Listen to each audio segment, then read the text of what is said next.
So welcome to our class on progressive stages of meditation on emptiness. Again, as usual, I need to actually have someone just confirm that you can hear.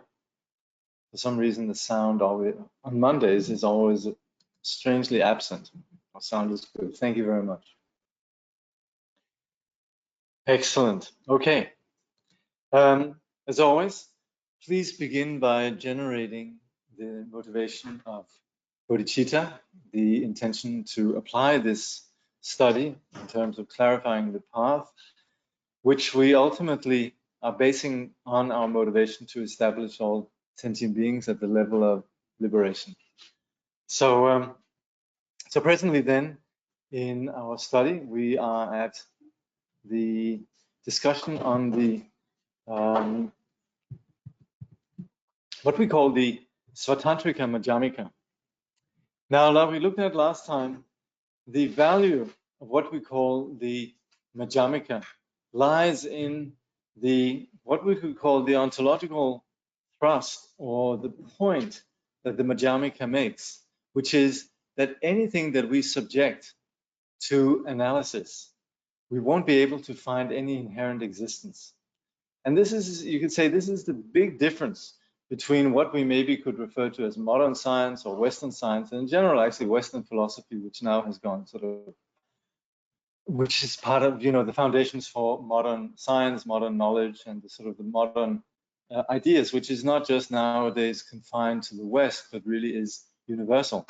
So that's where the Western idea is very much that you could find an absolute, that you could find something that is the absolute building blocks, some absolute principle. And you could say this is where there is some connection between what we could call Greek rationality and the faith-based Abrahamic traditions, because both of these seek to find some absolute substance. And that's, you could say, the ontological project of Western thought, to find something absolute. In the Buddhist tradition, and in many of the Asian wisdom traditions, there's the recognition that we cannot actually find anything graspable, that phenomena are simply not of that nature. There is appearance, and yet these appearances, these manifestations, they are inseparable from emptiness. They are not graspable. And this also doesn't mean that there's nothing there. It simply means that the very nature of our reality is such that it cannot be grasped. And that's the point that the Madhyamikas make. And so we have famously in the teachings of the Buddha, we have this incident where there's an Indian philosopher, he's generally referred to as Vajragocha, that he poses Buddha questions about how we should understand the absolute nature of the universe, the absolute nature of enlightenment, and so forth. And the Buddha just remains silent. And this is what we refer to as the 14 unanswered questions, simply because the Buddha did not want to make any commitment to any philosophical position. So this is where it's very important for us to understand there's this divide between, you could say, the philosophical project of the Western world and the Buddhist philosophical project. The Buddhist philosophical project is essentially intended not to provide us with some new idea, but to understand the cause of suffering is us trying to hold on to a self in person, a self in the object, and as such, we are caught in this dualistic situation in which we construct self of what in fact is just an open, what Elizabeth Namgyal and Herbert Günther refers to, an open dimensionality. And this nature is such that it cannot be grasped in any way. So that's where we fail really to understand the nature of reality. And as such, we suffer. So the Madhyamika, and you could say all the teachings we find in the Buddhist tradition, is not about establishing some new idea, some new philosophy and so forth, but rather just in order for us to direct a critique at the naive assumptions that drive us to suffering. So that's where the various teachings that we're looking at here, the meditation on emptiness, they really are pointing to the fact that we cannot grasp onto anything. But like we've seen before, the earlier stages, they still accommodate some sense of the indivisible particle, the atom, and also the notion of consciousness that exists in terms of particular moments. The Madhyamika, however, they identify this ungraspable nature, but what they do is they talk about two truths. And of course, there's the truth that we experience in the ordinary relative level. We as individuals think in terms of a relative world and in which we experience duality. And that we have been habituated to since countless lifetimes. And as such, it's not something that we can just give up on the basis of just having some thought. There's actually the need for a path. But that path needs to be informed by an actual insight into the nature of reality. And this is what we then refer to as absolute truth. So in this way, particularly the Svatantrika Madhyamika, they of course agree with, well, rather we're going to be talking about two approaches to Madhyamika. One is the Prasangika, the Svatantrika Madhyamika right now, which offers some explanation in terms of relative truth, whereas the Prasangika Madhyamika is very much interested in simply just showing the flaws of any philosophical assertion and actually excels in not making any assertion. And that's the beauty of the Prasangika, and this is generally in Tibet regarded as the highest view. So that's where you could say the beauty of the Prasangika position is that it actually doesn't provide any foundation for a new fundamentalism, a new dogma, a new idea. It simply just shows how the very project of philosophy fails when we try to hold on to some idea. And this, of course, is where Nagarjuna famously says, I have no flaw because I have no assertion. Nani kelen mebana, nani kyun me kona yin. This is the famous saying of Nagarjuna, which actually from the modern point of view, in which we can identify so much trouble with fundamentalism and so on, this is what we then really can appreciate about Madhyamika. Nevertheless, the Svatantrikas, they still provide some explanation. And that's where, in terms of their way of presenting the teaching, they actually, they sort of explain relative truth in terms of how the mind appears. And in this way, they agree with the Yogacaryan position that phenomena are constructed on the basis of a mind. And also when they speak about absolute truth, they talk about two ways of approaching absolute truth. One, what they call the conceptual or enumerated absolute truth, which is what we can understand. Nam drangpe dendang. And then they have what we then, and this is where they agree with the Prasangikas, what we call about the non-enumerated absolute, the namdrang maimpe dendam. So this is where you could say the Svatantrika, they work more with language. They were very much interested in dialogue with their contemporaries in India. The Prasangikas, as we will see, a little bit more hardcore. Anyway, so here, Khenpo Tsultrim Gyamtso, he says, the difference between the Madhyamika Svatantrikas and the Madhyamika Prasangikas is that the former, meaning the Svatantrikas, use arguments to refute the self-nature of phenomena, dharmas, and then further arguments to establish their true nature is emptiness. The Prasangikas only use arguments to refute self-nature without trying to establish the true nature by reasoning at all. So this is where they agree in terms of identifying the lack of inherent existence in reality, but they also come with some explanation of how we could approach the absolute nature. Whereas the Prasangikas, they just make the point of showing the futility of any philosophical position. So that's why we would say their arguments work with this prasanga, or you could say the consequence of a particular position. So this, you could say, is a very sophisticated manner, and this is, we would also say, for beings of a greater scope, where we would say the Svatantrika is more, you could say, accommodating for the beginners in terms of actually providing some handle on what we're doing here. So the difference lies in that the Svatantrikas use reasoning and some degree of explanation. So Khenpo Tsultrim Gyamtso says, thus the Svatantrikas first established the Dhammas do not truly exist. In other words, that they have no self-nature. Then they established that in fact their true nature is emptiness. Their arguments are very effective in refuting certain Hindu ideas according to which things do not have self-nature because their true nature is God. And that's where the argumentation that we have in general in Madhyamaka is that there's nothing that we can actually that possesses any objective reality, and as such also there is no notion of creator and anything that has some absolute enduring reality. So then the Khenpo further sort of expounds on this, saying to say something has no self-nature means it has no unitary, independent, lasting nature of its own. And that we've actually already explored from the level of the Sutrantika and also the Vibhashika, that we understand what it actually means that phenomena don't have any real self. Like famously we say in Buddhism, no self, but that's actually what we mean is this absence of unitary, independent, unconditional nature. So the Khenpo says, for example, a rainbow appears very vividly and arises from the coming together of causes and conditions, such as the sky, the rain, the sun, and the angle of light, and so on. However, when one looks closely for its ultimate nature, one finds empty space. So we're not saying there's nothing there. We're saying there is definitely the appearance of a rainbow.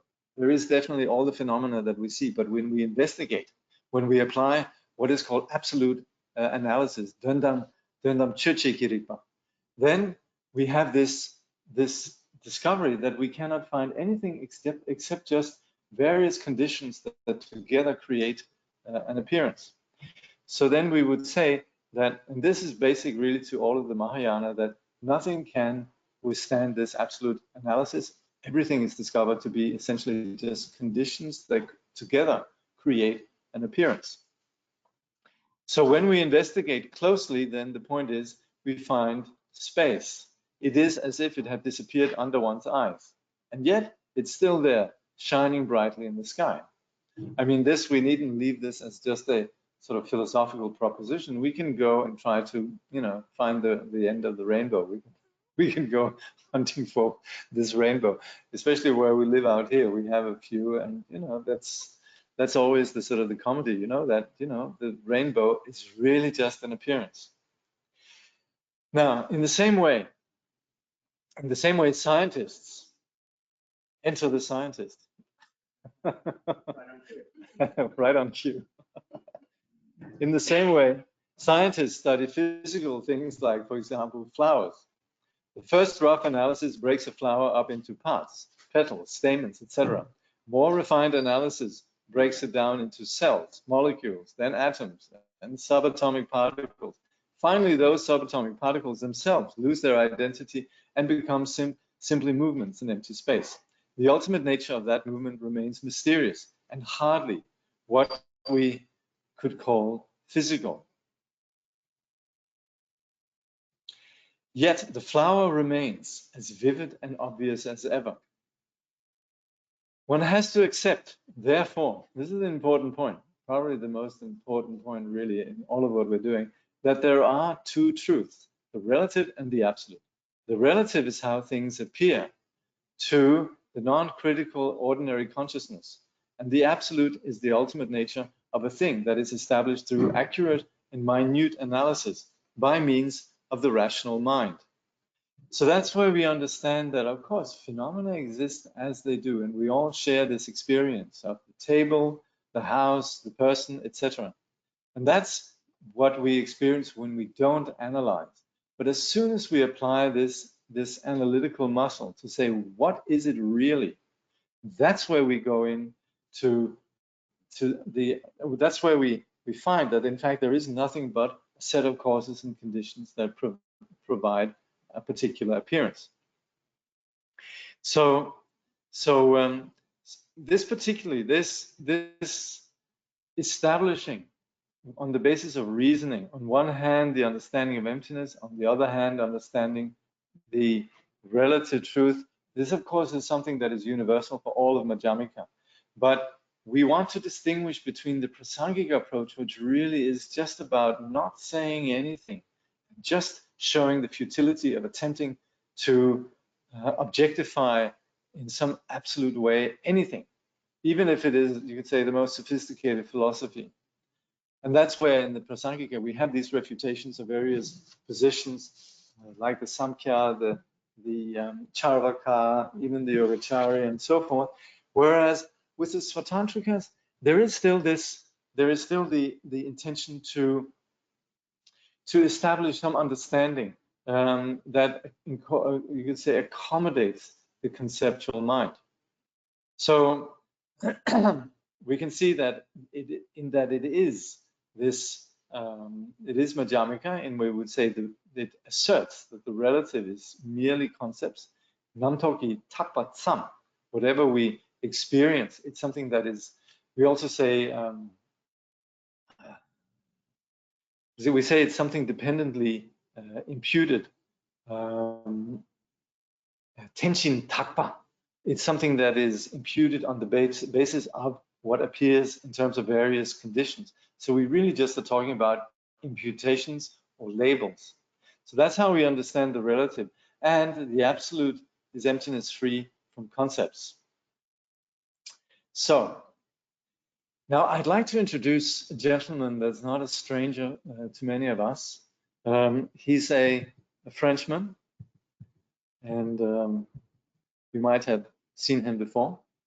This is Matthew Ricard, and together with his father, the French philosopher Jean-François Revel, who incidentally, I just looked at him. I looked him up today on Wikipedia, and actually Matthew's name, Ricard, comes from the fact that Jean-François Revel, he was born Ricard, Jean-François Ricard. But then later, it was his pen name was then Revel, and that's where we then refer to him as Jean-François Revel. And the two of them had a dialogue in 1996. I was actually invited to join them, but I was just, I don't know, so stupidly, I actually said, no, I couldn't possibly go. And, you know, I don't know why I didn't tag along. They had 10 days at a hotel, and they just had this wonderful dialogue, the two of them together.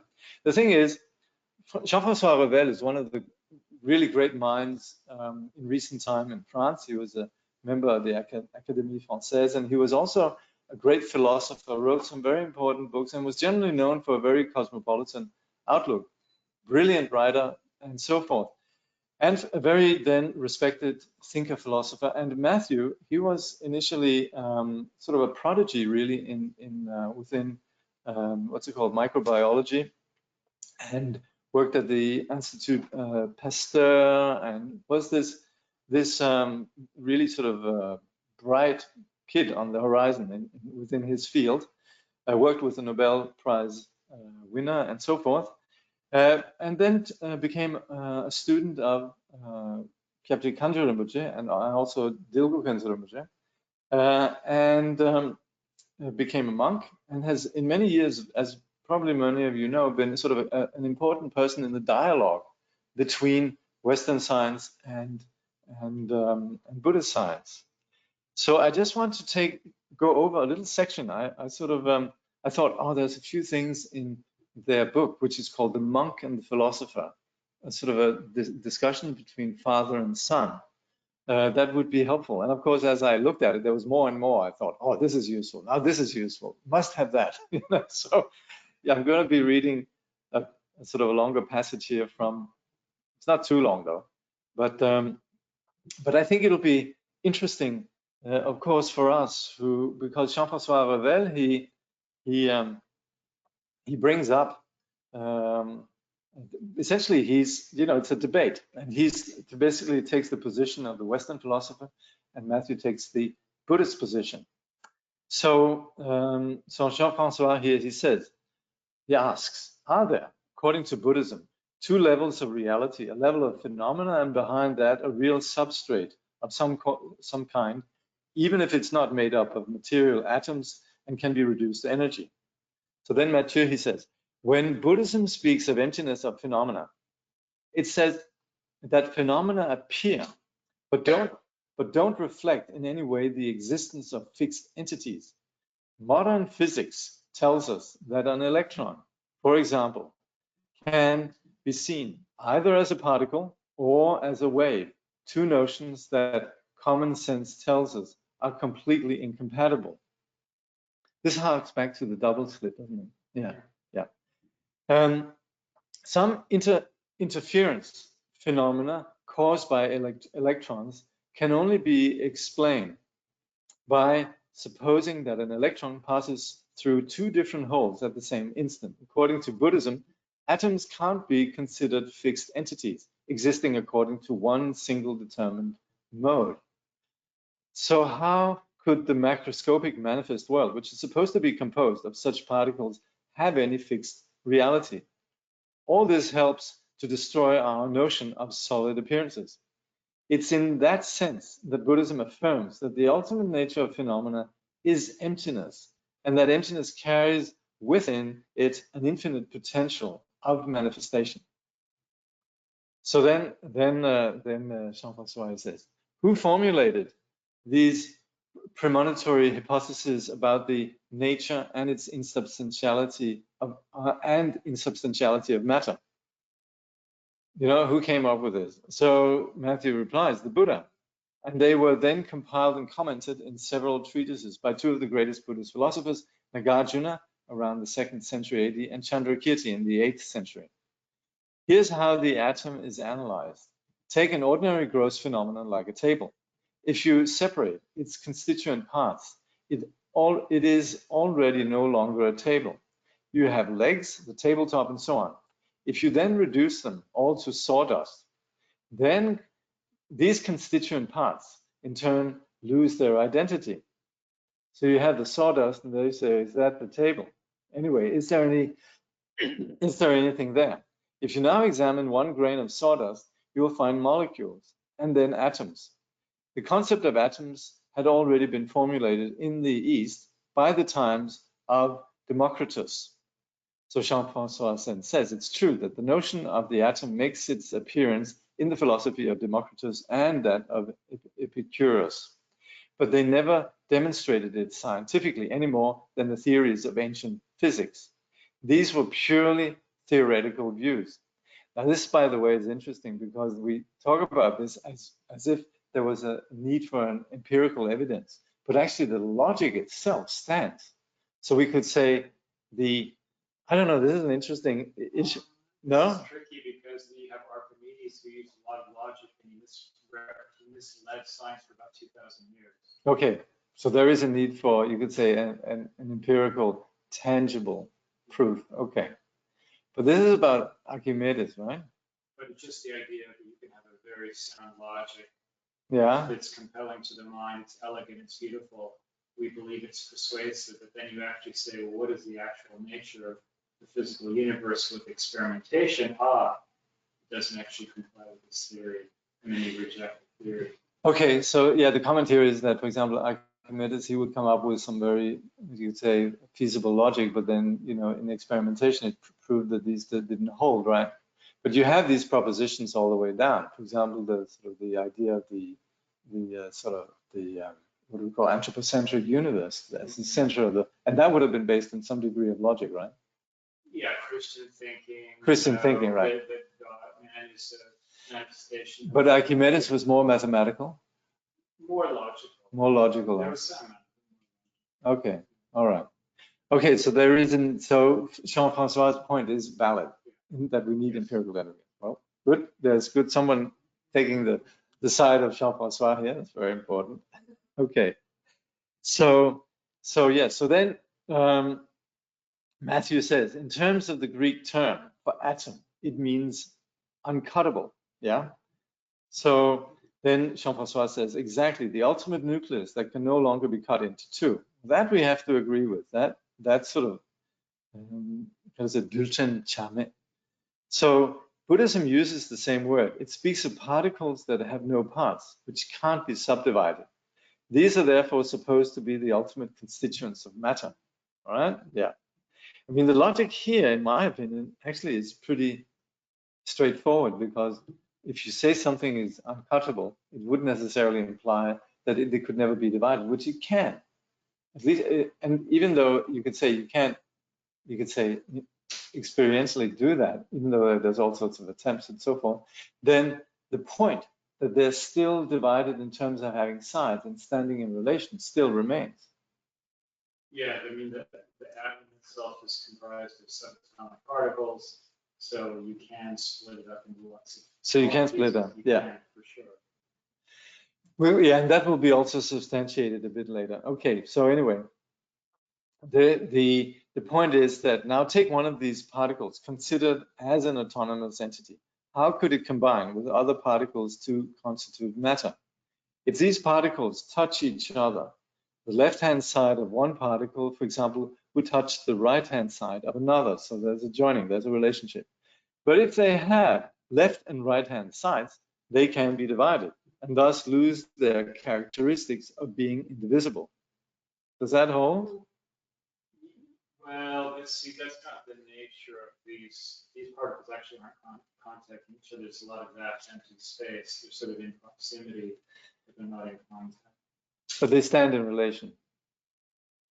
They're not static. They're not fixed like this. They're spinning right. at speed. Right, but they're still, for example, we would say there's a center and a periphery, right, in that relationship. For some of the stuff. Okay, this is interesting. Okay, anyway, so that's if they have neither sides nor direction, they must be like points in mathematics without dimension, thickness, or substance. If you try to put together two dimensionless particles, either they wouldn't touch, or they therefore or can't therefore be put together, or they do make contact with one another, in which case they merge with one another. A whole mountain of indivisible particles could therefore dissolve into a single one of them. The conclusion is therefore, taking Matthew's word for this, that indivisible discontinuous particles with an intrinsic existence as the constituents of matter simply can't exist. What's more, if an atom had a mass, a dimension, and a charge, wouldn't it be identical to the whole set of its attributes? Would it exist outside of its attributes? An atom isn't identical to its mass nor to its size, but nor is it other than its mass and its size. So again, we're talking about labeling, and I think also physics would agree that these sort of propositions, they're more sort of just you can say ways in which we can theorize about the existence and of the movements of physical phenomena, right? Yeah, they're shorthand. Yeah. Sort of labels that allow you to talk about things that are actually more complicated. Yeah, sort of like placeholders, right? Yeah. So all of these are, you could say, just labels that enable us to understand the phenomena which in and of themselves are more complex. Right. So the idea of the atom and the indivisible particle, at least here then, as we're presenting it here, so an atom has a set of characteristics, but is none of them. An atom is just a concept, a label, that doesn't cover any entity that exists in an autonomous and absolute way. It exists only as a convention in a relative way. So I think we can agree thus far. So then Jean-François, he says, in Democritus and Epicurus, there's the idea that the ultimate constituent of matter, and indeed of living beings too, are atoms organized into varying configurations to make up the different phenomena that appear to us in different forms. Those appearances are no more than illusions produced by the different ways in which atoms are organized. But to explain how atoms group themselves together and why some atoms group together with specific other ones, the classical philosophers invented a theory, completely imaginary, of course, of hooked atoms. Certain atoms have hooks which allow them to link up with other atoms while others don't. They needed some way of explaining why atoms group themselves in a particular way to produce particular phenomena. So then Matthew says, in a way, in terms of the selective interactions between what we now call atoms, they weren't so far off the mark. But in terms of trying to get down to the ultimate constituents of matter, Buddhism would object that if there are hooks, there must be parts. The tip of the hook, its base, and so on. So what they're calling an indivisible particle is divisible after all. So Jean-François then says there's truth in that, of course. But anyway, at that stage, in both the East and the West, all these brilliant theories belong to the realm of metaphysics rather than physics. And that's, of course, also your point before with Archimedes. Yeah. So, okay. But then Matthew goes a bit further here and he says, yes, but the point is that in showing that indivisible particles can't exist, Buddhism doesn't claim to be trying to account for physical phenomena in the way modern science would. What it's trying to do is to break the concept we have of the solidity of the phenomenal world in our everyday experience. That's fair enough, right? Yeah. So, so it says, because that concept is what underlies our attachment to a self and to phenomena, and is therefore the cause of the dualistic way we separate self and other, existence and non-existent, attachment and repulsion, and so on, and therefore all of our torments. That's the reason why we're doing this. So we're not exactly trying to, you could say, account for the physical world, but we are trying to understand wherein our delusion consists, and that's where we are undermining our assumptions. That's really the point. So that's where Buddhism also is going further, because it's then essentially addressing the phenomenology of confusion, the phenomenon, the experience of confusion that attributes solidity to what in fact doesn't have solidity. So Buddhism is more interested in the subject that's making the mistake than actually making some great account for, you say, the physical world. So that's also an important point, really, in terms of the purpose, right? Yeah, I would say that they're focusing on different domains. Yeah. So the Buddhist perspective is on the Buddhist psychological domain, how we're confused about reality and projecting misapprehensions onto how things actually are, and it's trying to help us clear it up. Right, right. But the science view is, as much as possible, taking the individual out of that picture and looking as objectively as they can at how the nature of the universe is interacting at an energetic and right. Yeah, so our discussion here is that, yes, the Buddhists look at where the delusion takes place in terms of the subject and so forth, whereas the project of science is really to extract itself from the observer and try to get an objective picture of the phenomenal world. Well, fair enough. The Buddhists will still probably say that it's impossible to rid ourselves of the observer, right? We try as much as we can. Well, the Buddhists could say that we can go a long ways to clearing up our confusion so we see things accurately. Same as in sciences, we want to clear up our common sense notion of how things are and get to a more precise understanding of how they can be measured. Yeah. So I think there's that they have that in common. Well, this is actually a really important point, because both science and Buddhism, they are really trying to see what is there, and they identify the flaw in observation that is colored by bias or just if you use your senses, you'd say, hey, the world is flat, or at the center, you know, all the usual sort of mistakes we made in before science. Yeah. Right. Yeah. And their version of the same clear conclusion.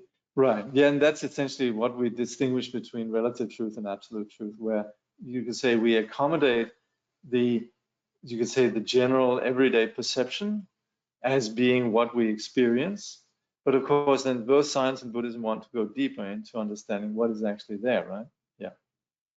So that's the thing, actually, the Buddhism and modern science, they share this, you could say, epistemic foundation in terms of actually wanting to see, observe and see with, properly, see clearly, validly ascertain.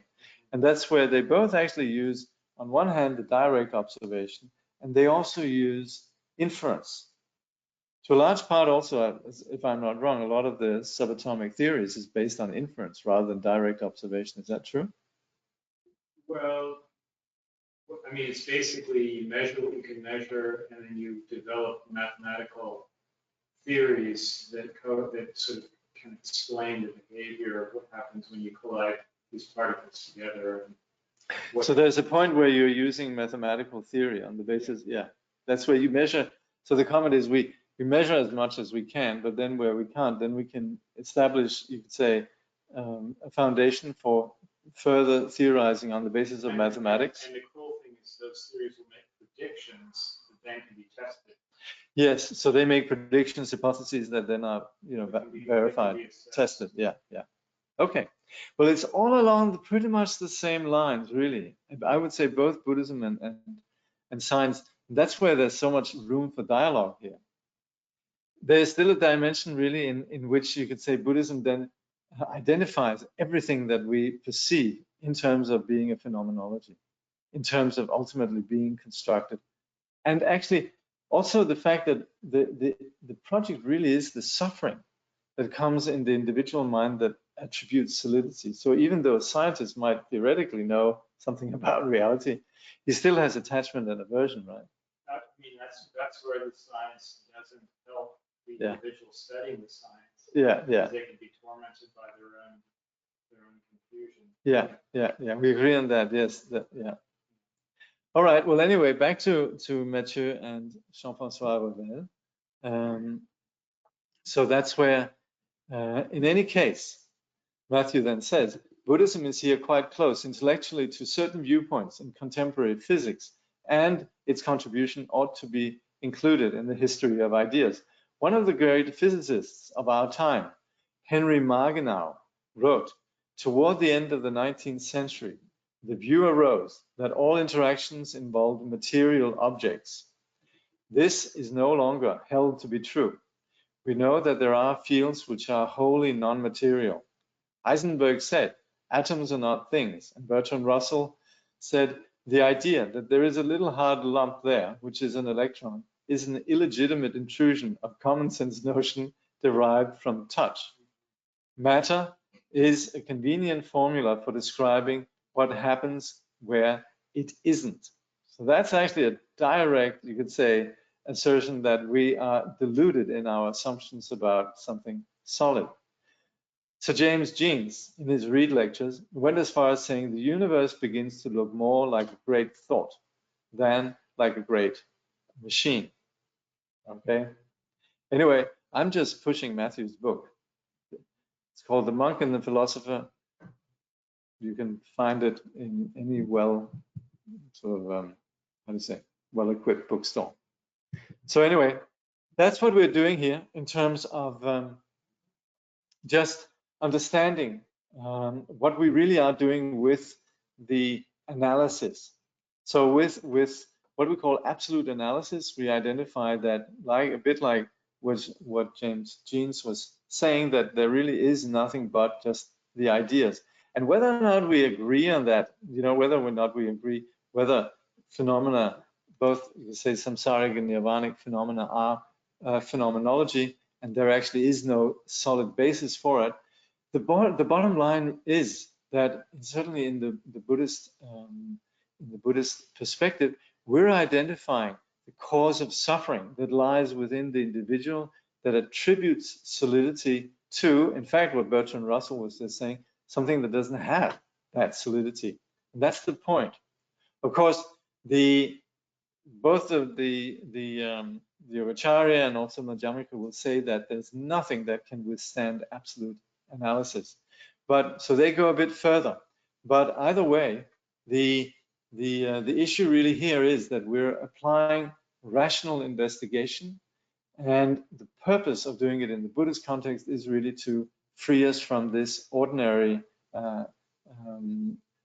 solidification that drives our suffering.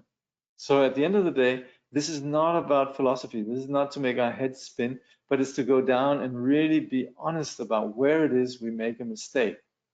And this is not intended to be something that's only for philosophers or highly educated persons, but this is intended for practitioners of meditation to just be clear on exactly why is it that we sit down and meditate, and what is it we do when we are leaving the ordinary concepts, what is exactly that it achieves? Well, it achieves the lessening of this ordinary grip, this ordinary way of solidifying phenomena.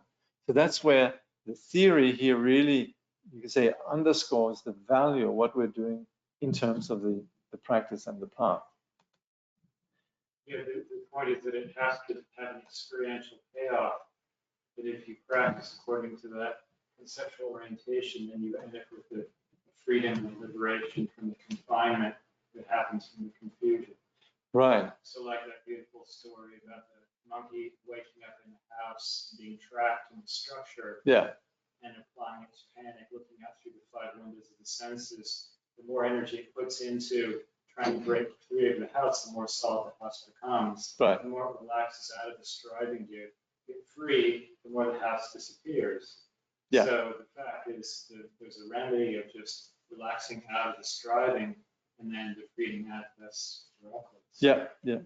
Seems like that's the proposition. That's right. Yeah, yeah.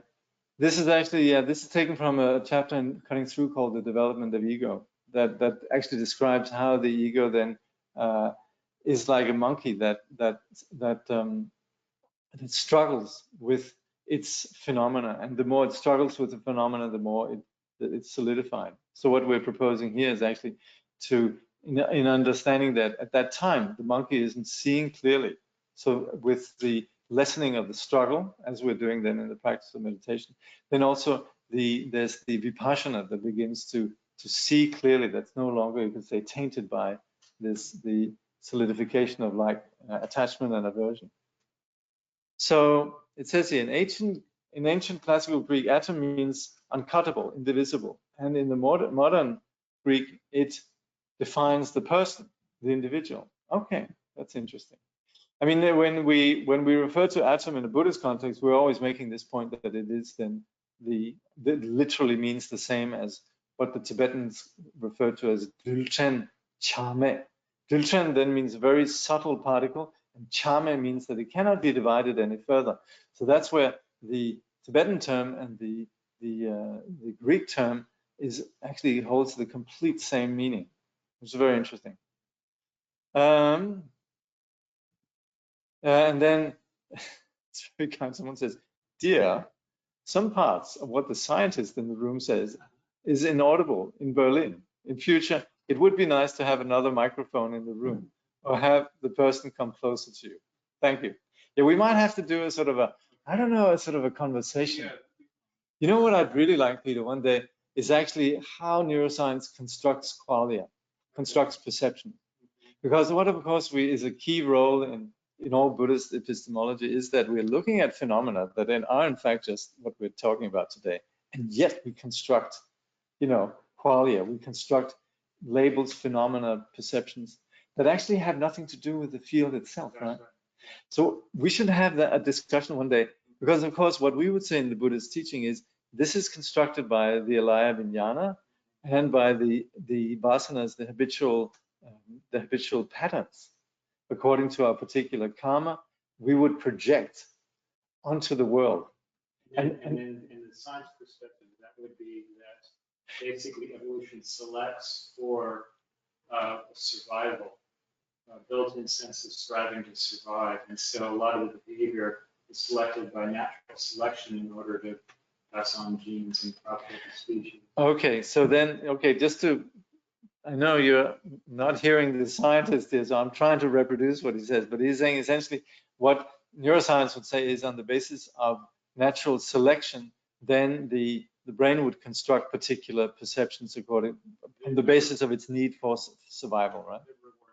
So in other words, that rewards fitness. Okay. Yeah, so fitness to survival in the environment. So in other words, even if things are difficult and painful for the individual, if the result is that it means those individuals' genes get propagated into the future, then from a biological point of view, that's a success. Right. So even difficulties would result in something that would, you say, create the right conditions for survival of the particular species. But it's going to be very difficult for me to accurately reproduce, Peter, and we should have a conversation. Really, that would be great. Yeah, okay, so we'll do that. But anyway, thank you for protesting that we're not doing justice to science here, you know? That's good. Good. All right, we still have some time. All right, so some familiar material, the dream example. Now, in a dream, the ultimate nature of the various things that manifest in emptiness, because none of them is real. Yeah. So the ultimate nature of what we have in a dream is the fact that it's not there, but we do perceive them as being there. They do not have self-nature in the sense that, for example, the dream fire does not have the nature of fire. It cannot really burn anything. It is not created from the coming together of causes and conditions such as wood and matches, etc. Likewise, the dream tiger cannot really bite and does not arise from the coming together of its mother and father, etc. Thus, the fire and the tiger do not have the self-nature of fire or a tiger. They are empty of that nature. So again, this is where you could say we're looking at experience, we're looking at phenomenology, and we're determining whether there's a foundation, an actual foundation for that perception. And that's where we see there isn't. And that's why we say, the Khenpo says, they are empty of that nature. And yet they appear and function in the sense that they can cause fear and suffering in the dreamer. Their appearing and functioning is the relative truth, but their absolute reality is emptiness. So again, this is where we distinguish between the perceptions that we're having and what the actual reality behind it is. So in some way, the perception is just a given, yeah? But the reality behind it, then of course, again, in science and Buddhism, they would probably have different ways of approaching this. But the bottom line, as far as what we're talking about here, is really that we need to distinguish between what is actually perceived and what is actually the reality. And that the point really is that there is no tiger, there is no fire. So that's the bottom line. There's a set of conditions that create that perception. Of course, then we can probably discussion lies in what are these conditions that create that perception, possibly. I would say karma, and Peter would say the brain. In the same way, in waking life, relative phenomena appear and perform functions, and yet, although they seem to have independent, lasting existence of their own, they have no such self-nature. Their ultimate nature is emptiness. Okay, that's the dream example. Now, Svatantrikas, Ranggyupa, follow the Buddha's teaching that all dharmas are emptiness. They take this to be the certain, true, and final teaching of the Buddha concerning the ultimate nature of things. For example, they take it to be a definitive, nitartha, ngedun, teaching. In their opinion, the Buddha's statement, the three realms are merely mind, this we see in the Lankavatara Sutra, needs to be carefully explained. In other words, it is a provisional niyartha teaching. They interpret the statement that everything is mind to mean that the relative is merely concepts. They do not accept, this is where the Lankavatara Sutra is sort of basic to the Chittamatran teaching, as the Chittamatrans do, that in ultimate analysis there is a truly existent substance, mind. The point they're criticizing about the Chittamatra is that since a moment of consciousness arises in dependence on an object of consciousness and vice versa, consciousness cannot exist independently with its own self-nature, right? We have an experience of, let's say, a tree. Well, that consciousness, and this we're talking about the relative consciousness, essentially that which is constructed on the basis of an object, and then the perceiving faculty that generates in the mind the consciousness tree, that is, of course, a dependent arising. So that's where the objection here is, we'll say there's no consciousness apart from simply just a dependent arising. So then we would say the mind that the Chittamatrans are positing must be relative, not ultimately real or absolute. Okay, there's more to be said about this, by the way, me being a secret closet Chittamatran. By arguing in this way, the Svatantrikas are more thorough and precise in their analysis of the absolute nature of things. They establish very forcefully that the ultimate nature of all relative dharmas is emptiness because they are all merely concepts. Even concepts such as emptiness itself can be established as being empty. Again, this is not just the Svatantrikas, but this is all across the board, really in the Madhyamika. But the thing is, the Svatantrikas, they go to quite some length to explain things. In some way, the Prasangikas are quite naughty, because they just show the other person that their thesis is flawed, and they don't go any further. They don't try to explain anything. But then you could say there is this engagement of the Svatantrikas of engaging in dialogue, and this is interesting also because actually the first you could say the commentarial tradition that evolved in India was initially Madhyamika from Nagarjuna. And then later you had the likes of Asanga, and you also have a commentator of Nagarjuna called Bhavivika, Legdenji.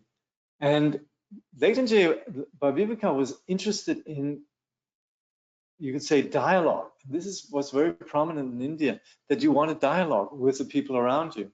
And that's where the Prasangika approach is very hardcore, of just saying, well, that's, you got a problem there, mate, with your thesis. Whereas you could say the Svatantrika approach is more to explain and sort of involve language, and yes, to talk about the mind and how the mind sort of gets itself into a tangle and so forth.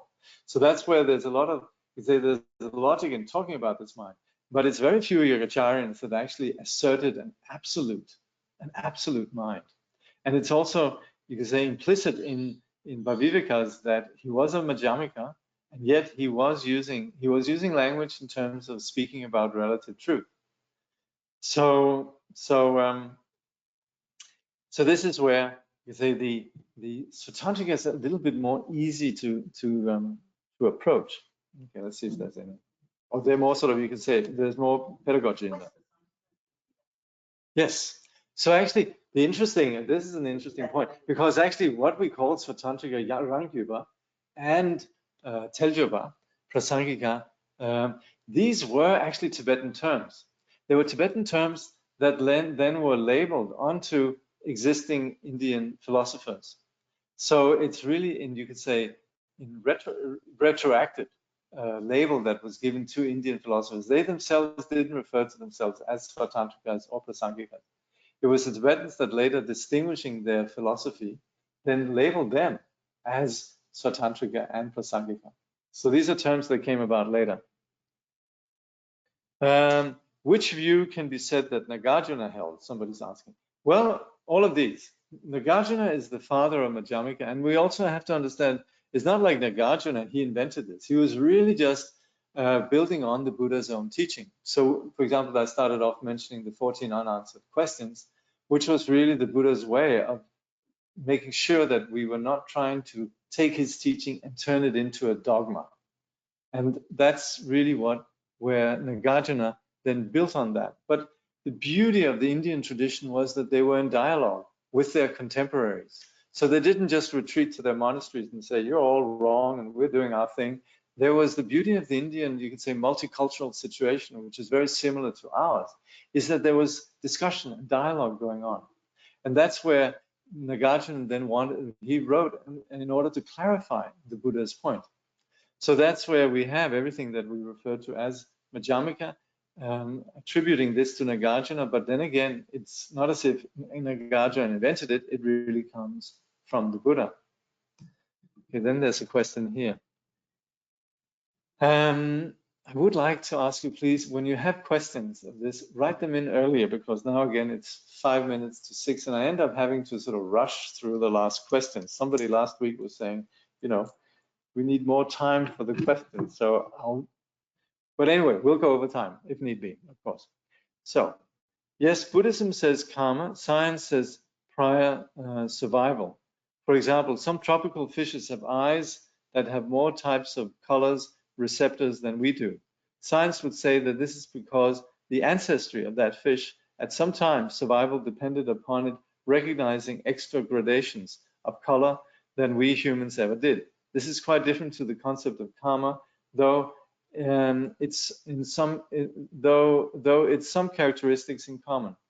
Yeah, I mean, that's how we construct history, and we think in terms of history. And the the karma doesn't necessarily contradict that. So this is just, you could say, every individual fish will have its own particular, and every individual sentient being has its own particular experience. And we can understand this in terms of, you could say, developing fitness, or you could say adapting to circumstances. But again, it doesn't really do more than just explain some particular phenomena in terms of just the physical. But there's a subjectivity behind that fish that actually is a living entity that then is, you could say, the experience and the ground of the fish embodiment. And that's where karma is not just, you could say, some facile way of just saying, oh, well, you know, it's that fish's karma to be born in that way. But it's more to understand the primacy of the subjectivity behind it. And that's where, of course, we then talk about the embodiment as contingent on the mind behind it. So again, it's not really as if science and Buddhism talk about two different, you could say, explanations, but it's more that they have two different premises, really, for understanding the whole notion of both our experience as individuals and also our perceptions. And so someone says, Chittamatra or Svatantrika? Okay, Svatantrika Madhyamika, you could say in general, they use the Chittamatra to explain relative truth. So it is, Svatantrika is Madhyamika, Svatantrika Madhyamika, but the Svatantrika, they would use the Chittamatran way to explain relative truth. Mind you, if you want me to make it really complicated, then we have several kinds of Svatantrikas. There are those, and actually I was saying Bhavivika, right? Okay, Bhavivika, he was actually what we call a Legdinji. He was actually what we call a Sotrantika, Svatantrika, Madhyamika. He was actually what we call then Dodepa Chepe Ranju Umapao, something like that. There's actually, whereas we have the likes of Shantarakshita, Kenshin Shiwatso, his position was then Yogacharya, Svatantrika, Madhyamika. But you see, that's really where the Svatantrikas, they aim at explaining the world. And in a way, you could say the Svatantrika way of explaining the relative world does operate with the notion that there is something out there. Whereas the Yogacharya is really taking the view that the relative perceptions is all based on mind. So you have these two schools within, or these two approaches within explaining relative truth in the Svatantrika Madhyamika. Okay, we'll go a little bit over time. No rush. All right. Since there is a scientific in the room beside the atom, since there is a scientific in the room, beside the atom, which is in itself a compounded entity with a nucleus made of quarks and electrons divided into neutron and protons, which hold together with binding energy. Right? So, okay. We are nowadays far beyond the indivisible atom.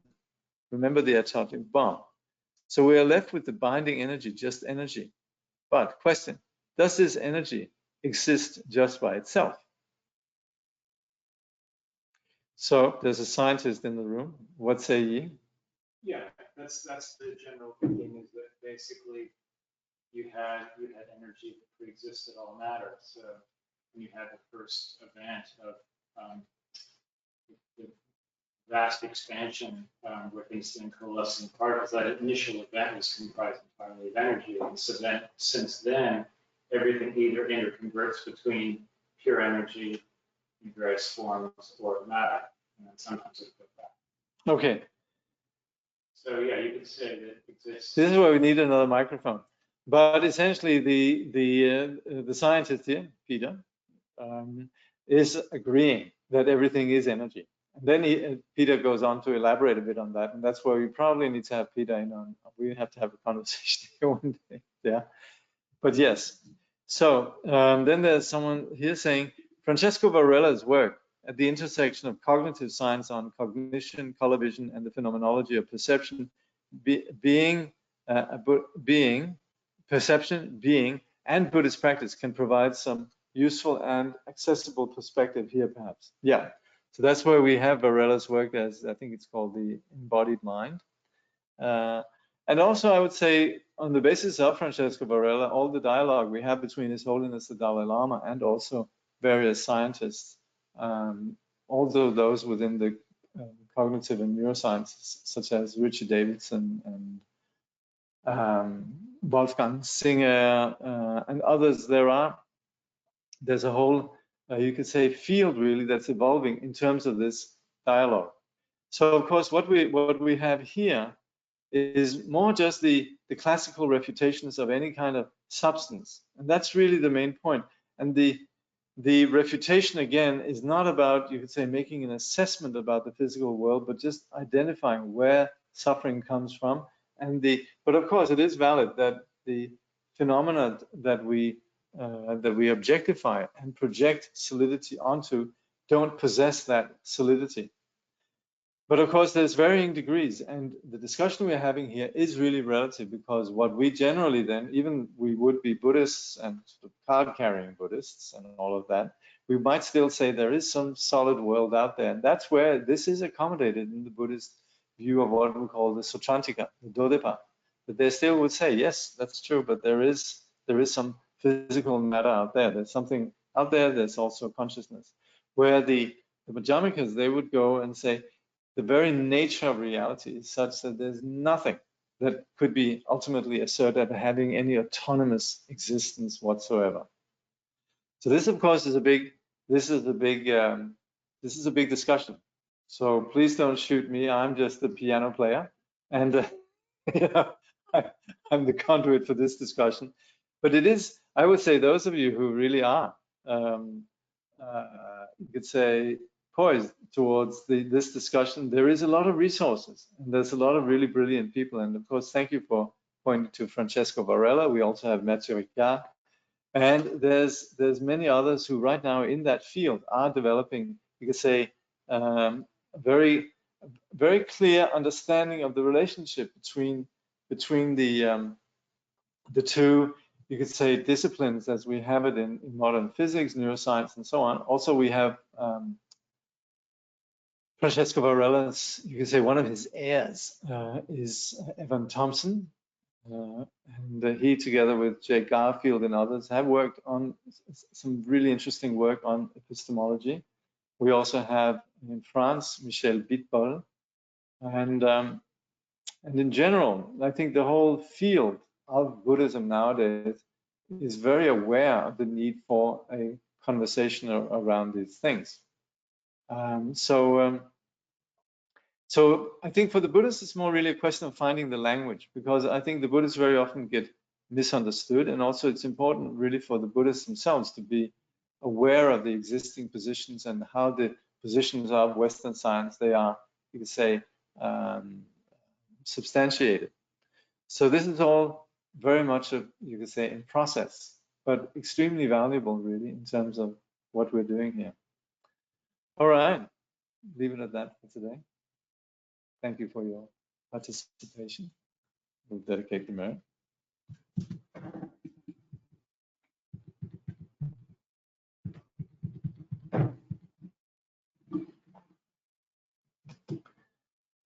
By this merit, may all attain omniscience, may defeat the enemy wrongdoing. From the stormy waves of birth, old age, sickness, and death, from the ocean of samsara, may all beings be freed. May bodhicitta, precious and sublime, arise where it has not yet come to be, and where it has arisen, may it never fail, but grow and flourish, evermore and more. Thank you. As usual, we'll just take a few minutes break, and then we'll get on to some practice of meditation. And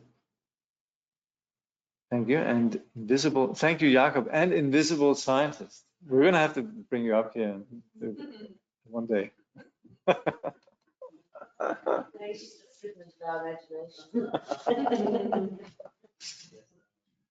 Yeah.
So as we've been looking at before here, really the primary issue that we're talking about in terms of the Buddhist context is really, I guess, what we could refer to as phenomenology, or the fact that we operate with varying degrees of experience.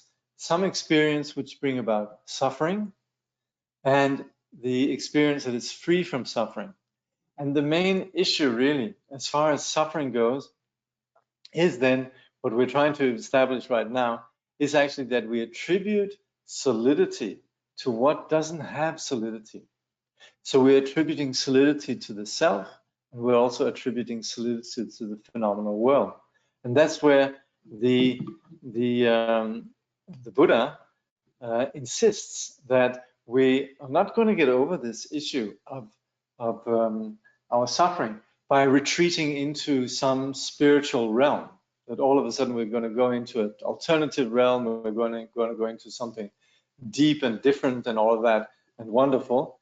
But the Buddha actually encouraged us to investigate, to actually look at reality. And that's where science and Buddhism really meets, because they're both equally, you could say, wholehearted in their search for truth. So they approach it in different ways. And of course, what we're probably critiquing in the Buddhist context is that we're identifying you could say an ontological, or you could say a project of wishing to find something solid, something absolute. Whereas the approach of the Buddhist and the Buddha is that the very assumption that there is something solid is what drives our suffering. And so this conclusion we don't arrive at on the basis of believing it, or just saying, oh yeah, the Buddha has said so, but on the basis of our own investigation. So of course, this is rich material for a lot of debate. But the bottom line is that this is you could say, a search for truth that is based on a wholehearted investigation. So we, of course, both Buddhism and any genuine science prides itself of not being subject to some concepts or some pre-existing assumptions. And certainly in the Buddhist teaching, we would say there's absolutely no talk of enlightenment as long as there are concepts, as long as there's not even the path, as long as there are concepts that are constructing our ideas, or that that we believe that we're blind to the fact that we are driven by concepts. And that's where, first of all, the philosophical project or the theory is to eliminate or rather to clarify how we are artificially constructing a belief in a self, and also artificially constructing a belief in a solid reality out there. And we do that not on the basis of just saying, yes, sir, the Buddha said so, but really on the basis of investigation. So that's where you can say the spirit that drives science and Buddhism is the same. But the conclusions really seem to, at least to some degree, to differ somewhat, in that Buddhism would say there's absolutely nothing beyond, there's absolutely nothing that has any true existence. And what we have, nevertheless, is a mind that in its delusion attributes solidity to person and attributes solidity to phenomena. And that's what drives our suffering. The reality is that there's nothing there whatsoever. There is, however, it's not as if this, when we say nothing whatsoever, it means that the phenomena that we experience, all the various phenomena that we experience on the basis of, you could say, our accumulation of what we then call karma, is in fact nothing but appearances, just like a rainbow that cannot be grasped. So that's an understanding that is, you could say, is consolidated on the basis of investigation. But as far as the Buddha's teaching goes, and as far as the path goes, that understanding will only really generate what we call a concept, a generic image. And that's, again, coming back to the Svatantrikas that we just discussed. They actually assert this thing that we would call an enumerated absolute, namdang pedandam, where we would say we have an idea, chidan, donchi, a generic image, that something, yes, we can understand theoretically that there is emptiness and so on, but that actually doesn't constitute more than just a thought. And that's why the need for, you could say, the actual process of eliminating the delusion itself, that it doesn't help that we just have the theory of the medicine, or the theory of the issue, but that we actually go through the process of remedying it, this proactively. And that's where the path doesn't consist of just learning by rote or just learning, but it actually involves the practice of transformation of the individual. And that's where, when we meet His Holiness the Dalai Lama, when we meet a great being, it's not just that we meet somebody who has a lot of learning, but we meet somebody who really is a great personality. It's somebody whose being is completely transformed, and not on the basis of belief or subscribing to a particular set of concepts, but the very freedom from concepts altogether. If that wasn't the case, we wouldn't assert the Buddha as enlightened. So the premise really of the Buddhist project is that we are talking about that which is entirely free from any reference point whatsoever. But for that to really take place, we talk about first the understanding that's essential for engaging this path. There's an inspiration, there's a faith in doing this. Then there's the actual experience, which is then the relinquishing of this solidity, and the result is then the diminishing of the kleshas, the nyamompa, or the toxic emotions, the afflictions, attachment, aversion, pride, jealousy, ignorance, and so forth. All of these then are gradually diminished. And this we can see even with somebody who's not a great sage or a great, you could say, a great enlightened person as such. Then even meditators have this lessening of these afflictions. So that's where we'd also trust persons like that. We already trust that they have some increased, greater degree of seeing clearly. And of course, what we are doing on the path then is eventually, what's implicit and what's the purpose of the path is for us to see clearer, and as a result, seeing clearer, being less prone to delusion, and as such, being less at conflict with reality. So with the, you could say, trust in the logic of this, then the Buddhist practice of meditation is then to calm the mind, in which we no longer are caught up in that, the very core of the root of our confusion, which is simply just being alienated and distracted from and unaware. And so in the process of our path, the key factor is really the individual subjectivity, whether or not it's actually clear and present.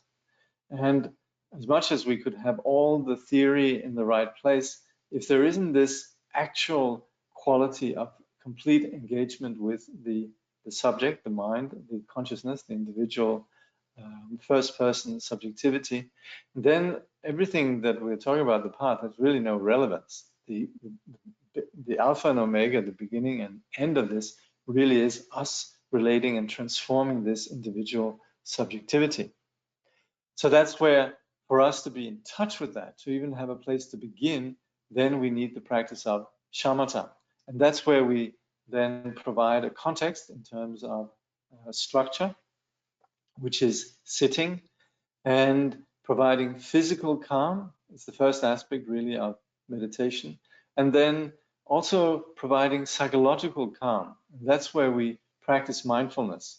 And this is understood as being the place in which the ordinary distracted mind that's not actually present, it's brought back. Not in the sense of, you could say, freezing it or holding it or limiting it, but actually just coming back to being properly real. So where ordinarily we're just not here, we're lost in thought, we're thinking about something, we're looking out of the window, we're thinking of this, thinking of that. Here actually we are fully, properly coming back to the very core of experience. And that is what's implicit in the Buddhist practice of shine or shamatha, calm abiding. Within that, then if we've gone through the analysis and have faith in, you could say, the fact that our perceptions, they have no actual reality, then it's very easy for us to not be caught up in our perceptions that as they arise. But the very thought itself, the very analysis that's basic to that thought, oh, there is no reality, that's also a thought. So at the end of the day, really what meditation consists of is the non-conceptual relinquishing of any grasp on our conceptual content. And that's then what we refer to as, this is both the analysis and the settling the mind without grasping, we would refer to as vipassana, hlakdong. But we have two approaches then, what we call analytical meditation, chegom, and settling meditation, jogom. So in that sense, the theory that we've just been talking about can be very helpful in terms of this quality of analytical meditation. But at the same time also, in that it is analytical, it is intellectual, we need to practice this settling meditation. And that's where the initial analysis can be very helpful in terms of providing confidence in the validity of what we're doing. We're settling down, letting the mind be fully present, and as the contents of the minds arise, the various thoughts arise, rather than what we normally do, which is follow after the thoughts or try to think something specifically, then we're actually just aware that thoughts are arising, but rather than get entangled or absorbed by thoughts, we simply see them for what they are, thoughts, and we allow them to be without encouraging them or without trying to push them away. So that's again coming back to the image of the monkey that's sort of struggling with its experience. So in that sense, meditation really is premised on us being fully present with the mind and also relinquishing the habitual ways in which we react to whatever arises in the mind and allowing for for the whatever arises in the mind, being conscious of it, but in no way, you could say, perpetuating it or encouraging it through reactions of either liking or disliking.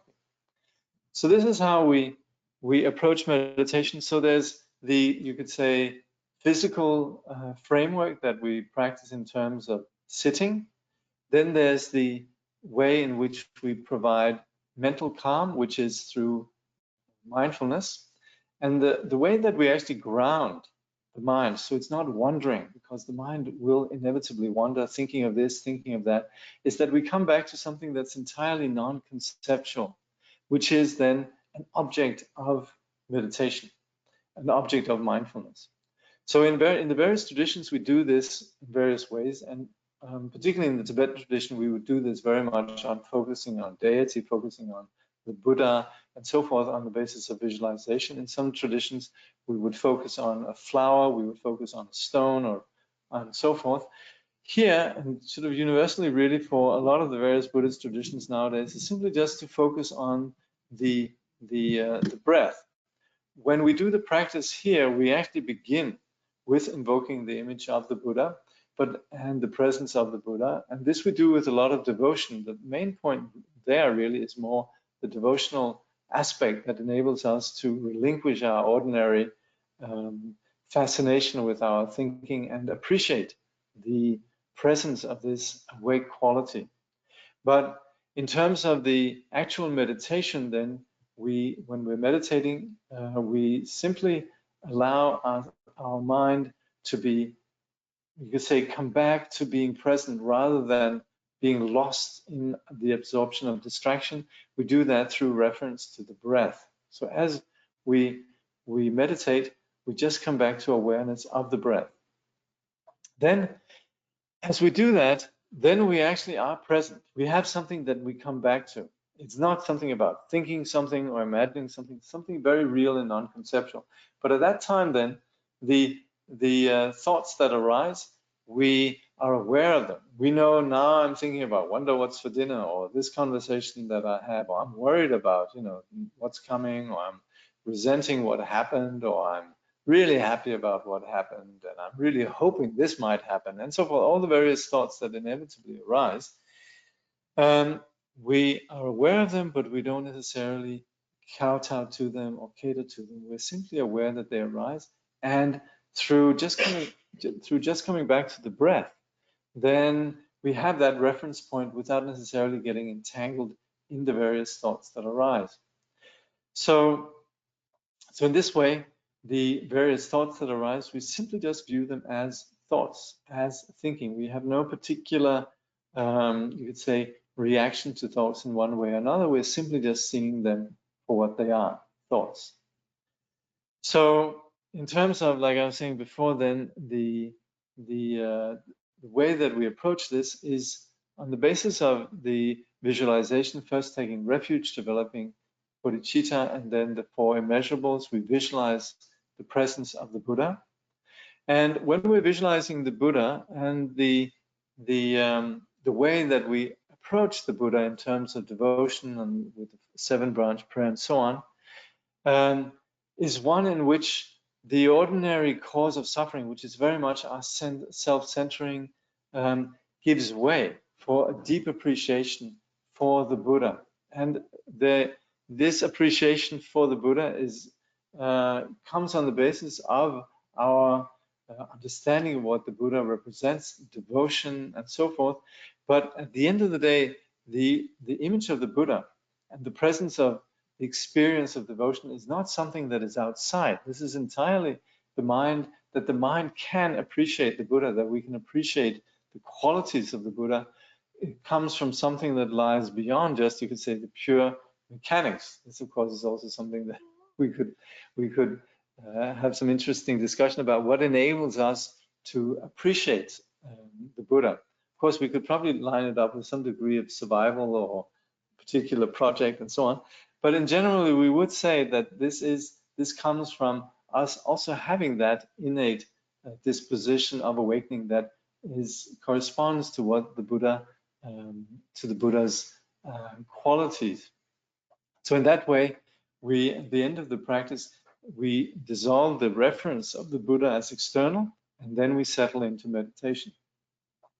So when we're doing the practice here, we sit for 15 minutes, and then we do 15 minutes of walking. No, not 5 minutes of walking, and then again 15 minutes of sitting. And then we conclude with a short prayer, the prayer of Maitreya, Jamgön. So that's what we'll be doing now. So we'll just take a 2-minute break, and then we'll begin. Thank you very much.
So in the Samadhi Sutra, it is said, those who while walking, sitting, standing, or sleeping recollect the moonlight Buddha will always be in the Buddha's presence and will attain the vast nirvana.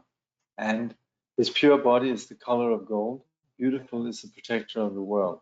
Whoever visualizes him like this practices the meditation of the Bodhisattvas. In keeping with this, we should practice remembering our incomparable teacher, the Lord of Sages, in the following way.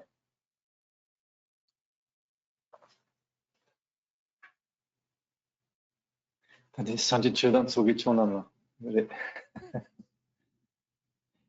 Buddha, the Dharma, and the Supreme Assembly, I take refuge until I attain enlightenment. Through the merit of practicing generosity and so on, may I attain Buddhahood for the benefit of all beings. In the Buddha, the Dharma, and the Supreme Assembly, I take refuge until I attain enlightenment. Through the merit of practicing generosity and so on, may I attain Buddhahood for the benefit of all beings. In the Buddha, the Dharma, and the Supreme Assembly, I take refuge until I attain enlightenment. Through the merit of practicing generosity and so on, may I attain Buddhahood for the benefit of all beings. May all sentient beings enjoy happiness in the causes of happiness. May they be free from suffering in the causes of suffering. May they never be separated from the sacred happiness devoid of suffering. And may they dwell in boundless equanimity that is free from attachment and aversion. As the union of unborn emptiness and ceaseless appearances of interdependence, magically there appears before me in the sky, amidst vast clouds of offering, on a jewel lion throne, and lotus sun and moon disk seats the incomparable teacher, lion of the Shakyas. His body the color of gold, adorned with major and minor marks. Clad in the 3 Dharma robes, he sits in Vajra posture, his right hand gracefully poised in the earth-touching mudra, and his left hand in the gesture of meditation, holding an alms bowl full of nectar. Like a mountain of gold, magnificent he shines in splendor, spreading beams of wisdom light across the whole expanse of space. The 8 close suns, 16 elders, and the like, a vast ocean-like retinue of noble beings encircles him all around. Simply think of him and he grants the glory of the highest bliss, liberation from samsara and nirvana, the 2 extremes. He is the great being, perfect embodiment of every source of refuge.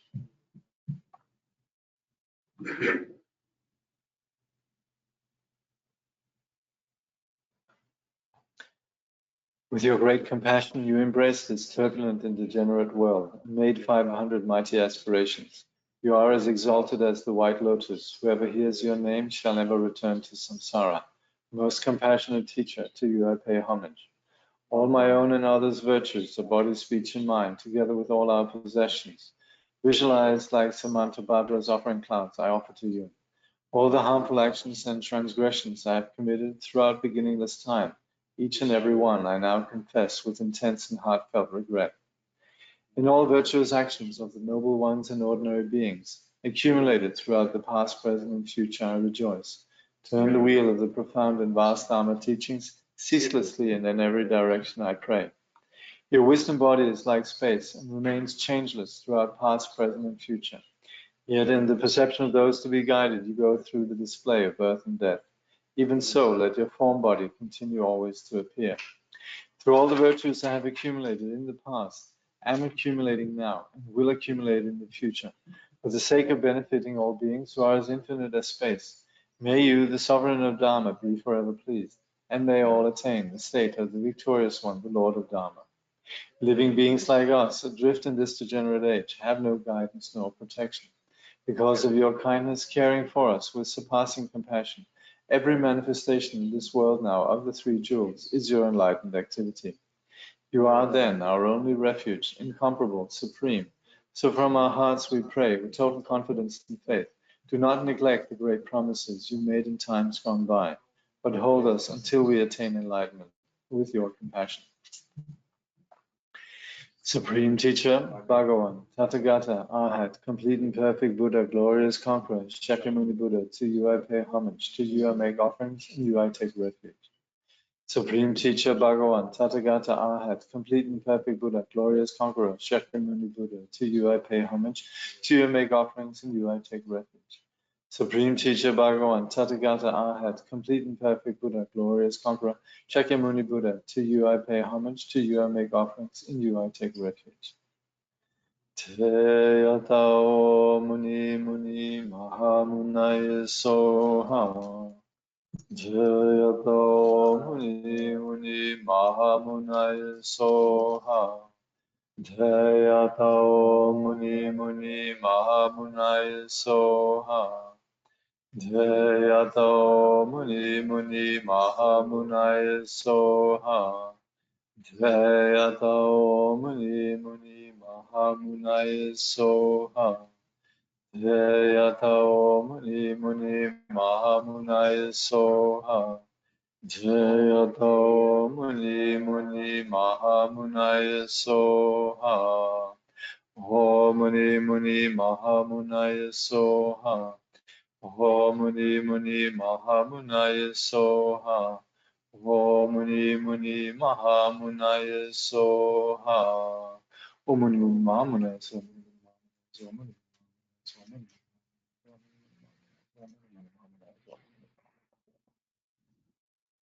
Muni muni mahamunaya soha. Muni muni mahamunaya soha.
From the Buddha's body there emanates a great radiance, a multicolored rays of wisdom light, dispelling all our own and others' obscurations, and causing all the genuine qualities of the Mahayana path to rise within us, so that we attain the level of perfection from which we will never return again to samsara.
The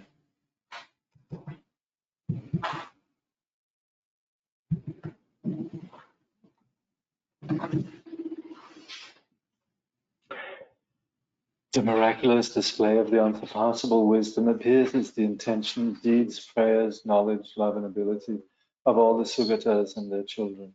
May all beings become exactly like them. I prostrate to all the Buddhas and to the Bodhisattvas, endowed with the divine eye of the sages, and to the Shravakas as well. I prostrate to Bodhicitta, which counteracts birth in all lower realms, perfectly shows the path to the higher realms, and leads to no aging nor death. Whatever negative actions I have done under the influence of an afflicted mind, in the presence of the Buddhas, I fully acknowledge them all. By the accumulation of any merit I have created through the three kinds of activities, may my seed of omniscience grow, and may I attain awakening that never ends. Whatever offerings to the Buddhas that can be found in realms of the 10 directions are known to the Buddhas who rejoice in them. I rejoice in all these offerings. I fully acknowledge all negative actions and rejoice in all merit. I prostrate to all the Buddhas. May I attain supreme primordial wisdom. I earnestly request the Bodhisattvas who reside on the 10 levels in all the direction of the worlds and the 10 directions to awaken into supreme enlightenment. Once you have awakened into genuine enlightenment and tamed the Maras and their hordes, may you turn the wheel of Dharma so that all living beings may be healed. With the sound of the great Dharma drum, may you free all sentient beings who are suffering. Throughout inconceivable millions of kalpas, may you reign and teach the Dharma. Mired in the swamp of desire, entangled in the strands of cyclic existence, I am fettered by all that binds. I supplicate those, supreme among humans, to look upon me. The Buddhas do not blame sentient beings who are flawed. With a loving heart for all sentient beings, may the Buddhas free them from the ocean of cyclic existence. Any perfect Buddhas who are present, those who have passed away and those yet to come, may I train following in their way and engage in enlightened conduct. Having perfected the 6 paramitas, may I liberate the 6 families of sentient beings. Having actualized the 6 extraordinary faculties, may I reach unexcelled enlightenment. Future phenomena are not born, and those past will not occur. Present phenomena have no inherent nature. There is no actual location. There is no perception. There are no outer things. May I realize the Dhamma-dhatu of emptiness. According to the Buddhas, the great sages, there are no truly existent sentient beings nor life forms. There is no truly existent individual and no nurturing of a self. May I realize the Dhamma-ta, where the self is not present. An entity, such as grasping onto a self in mind, is not present within any of the paramitas. To benefit all sentient beings, may I give with generosity, free of avarice. Since things do not exist as entities, may my wealth appear spontaneously. Since all things totally disintegrate, may I perfect the paramita of generosity. Endowed with a flawless ethics that is guided by rules, and an ethics that is completely pure. With an ethics free of an arrogant mind, may I perfect the paramita of ethics. Just as the elements of earth, water, fire, and wind, bodhisattvas do not remain caught by mental constructs. By attaining patience, anger never arises. May I perfect the paramita of patience. Through the power of previous perseverance, having become stable, enthusiastic, and free of laziness, and through a strong body and mind, may I perfect the paramita of perseverance. Through the samadhi where all is illusion-like, through the samadhi of the hero's strife, and through the samadhi that is like a vajra, may I perfect the paramita of meditative concentration. Through actualizing the 3 gates of full liberation, the equal nature of the 3 times, and the 3 types of knowing as well, may I perfect the paramita of prajna. Through persevering in a bodhisattva's practice, may I attain the kaya praised by all the Buddhas, the luminous kaya, and the kaya blazing with majesty. Thus may my intention be fulfilled. May I be like the famed Maitreya, who engaged in such a practice, perfected the paramitas, and perfectly abide at the zenith of the 10th level. By this merit, may all attain omniscience, may defeat the enemy wrongdoing, from the stormy waves of birth, old age, sickness, and death. From the ocean of samsara, may all beings be freed. May bodhicitta, precious and sublime, arise where it has not yet come to be, and where it has arisen, may it never fail, but grow and flourish evermore and more. May the Buddha appear in this world. May the light of the teaching shine like the sun. May the holders of the teaching live in harmony, and thus may all be auspicious for the teaching to endure. We pray for the good health of the teachers. We pray for their precious lives to be long. We pray for their activities to spread and increase. May we be blessed never to part from the teachers. Akashasya stiti yavat yavacha jagataha stiti Havan mama stiti bhuyahan jagadukani nignata Akashasya stiti yavat yavacha jagataha stiti Tavan mama stiti bhuyan jagadukani nignata Tavan mama stiti bhuyan jagadukani nignata Tavan mama stiti bhuyan jagadukani nignata. As long as space remains, as long as the world remains, may I too remain to alleviate the sufferings of the world.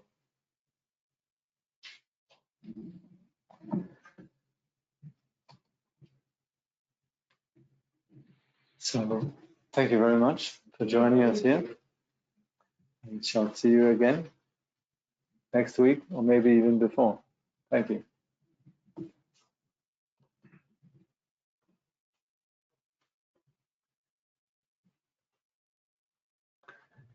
Prego.